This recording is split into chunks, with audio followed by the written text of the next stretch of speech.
Isang mapagpalang araw po ng Martes sa inyong lahat mga kapatid. Martes po ngayon sa loob ng ikatlong linggo sa karaniwang panahon. At dahil Martes, ngayon po ay araw ng debosyon o pamimintuho sa ating minamahal na patron at tagapagtanggol, San Antonio ng Padua.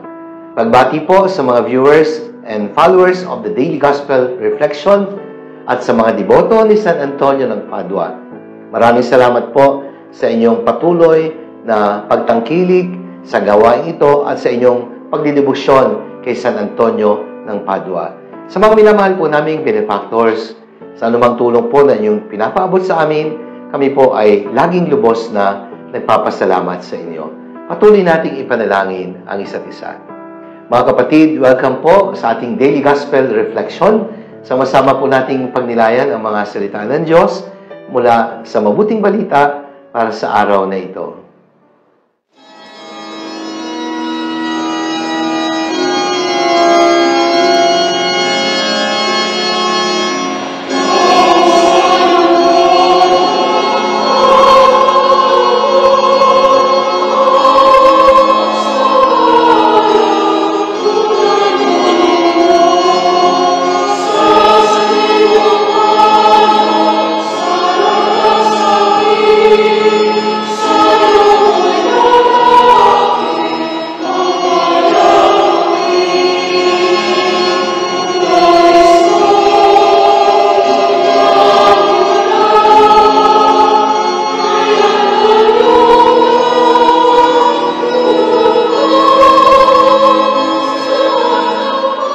Mga kapatid, ngayon pong Martes sa loob ng ikatlong linggo sa karaniwang panahon, pagninilayan natin ang mabuting balita ayon pa rin po kay San Marcos.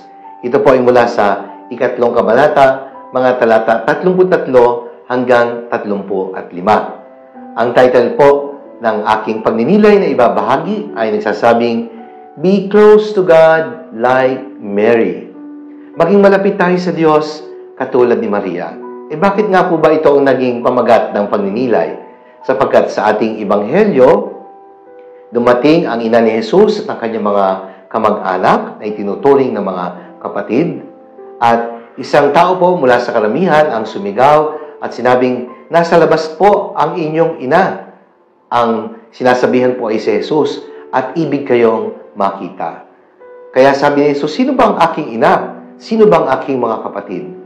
Tinignan niya ang mga nakapalibot sa kanya at sinabing, ito ang aking ina at mga kapatid, sapagkat ang nakikinig at tumutupad sa aking mga salita at sa mga salita ng Diyos, ang siya kong tunay na ina at mga kapatid.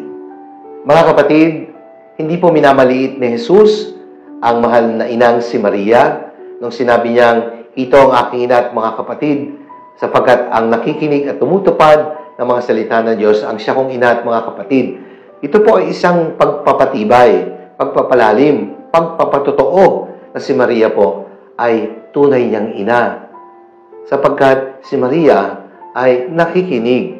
Si Maria nagsasabuhay ng salita ng Diyos. All her life, wala pong ginawa ang mahal na Birheng Maria, kundi ang makinig at din kung ano ang kalooban ng Diyos. Mary is not simply known as the mother of Jesus. She is also the closest person to Jesus. At ang nagmamahal kay Maria ay nagmamahal din kay Jesus. At ang nagpapahalaga kay Jesus ay dapat nagpapahalaga din kay Maria. At wala namang ibang layunin si Maria sa kanyang misyon, kundi ang dalhin tayo upang lalong mapalapit sa kanyang anak na si Jesus. To be close to Jesus is to imitate Mary in her way of following her son, Jesus. Sapagkat si Maria po ay isang tagasunod din. Hindi lang siya basta ina ng Panginoon. She is also a disciple. Nakikinig, nag-aaral, at sumusunod sa yapak ni Jesus. There are three important traits that describe Mary's closeness to God. Ang una po ay yung kanyang pagiging faithful. Yung kanyang laging pagtugon ng oo sa kalooban ng Diyos. Mary responded by saying, I am the handmaid of the Lord, be it done to me according to your word. Her yes to the will of God remained yes all her life. Hindi po kailanman tumugon ng hindi ang mahal na Birhen sa kalooban ng Diyos. At itinuturo po sa atin ng mahal na Birheng Maria na ang pagiging tapat sa kalooban ng Diyos, ang pagsunod sa kalooban ng Diyos, ang daan upang higit tayong mapalapit sa Diyos. Pangalawa, Mary is grateful. Kaya si Maria po, mapagpasalamat at yan po ang tinuturo sa atin ng kanyang Magnificat. My soul glorifies the Lord, my spirit rejoices in God my Savior. And so let us rise up and be thankful like Mary. For if we didn't learn a lot today, at least we learned a little. If we have not learned even a little, at least we did not get sick. If we got sick, at least we are still alive. And so let us be thankful all the time. Sabi po ni Buddha. Kaya si Maria po, all her life, ay laging nagpapasalamat sa pagiging mabuti ng Diyos. Our favorite attitude should be gratitude. Remember that a person with gratitude is someone with a positive attitude. By being grateful, we are also joyful.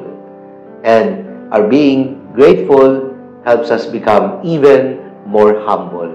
Sapagkat walang bagay na nasa atin na hindi galing sa Diyos. Kaya't lahat ay pinagpapasalamat sa Diyos. Pangatlo, standing strong in the face of trials. Mary, standing strong beneath the cross.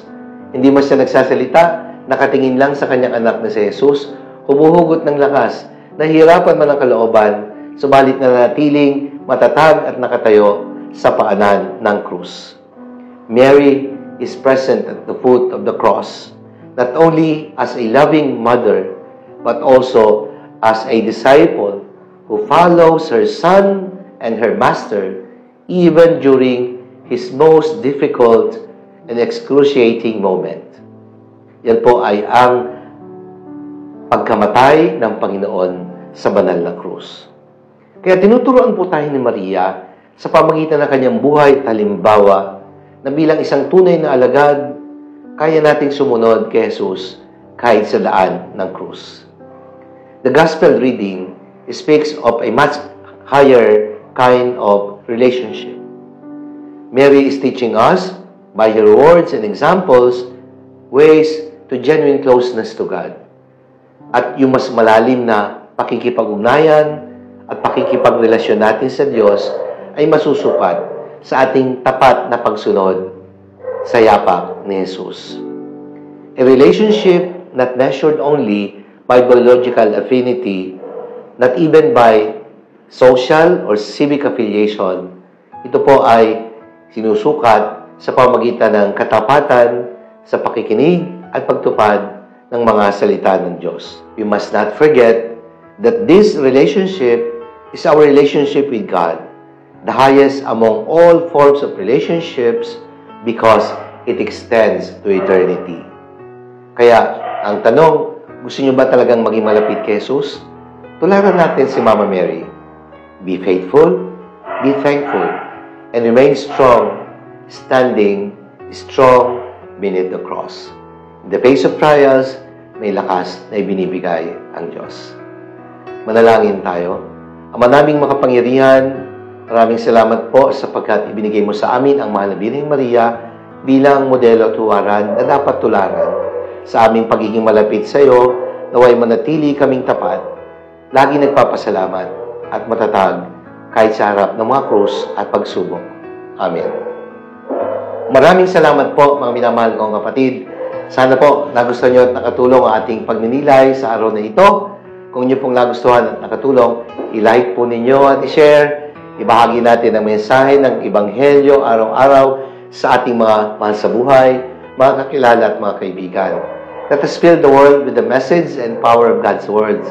Maraming salamat pong muli at pagpalain tayong makapangyarihan Diyos, Ama, ng Anak, ng Espiritu Santo. Amen.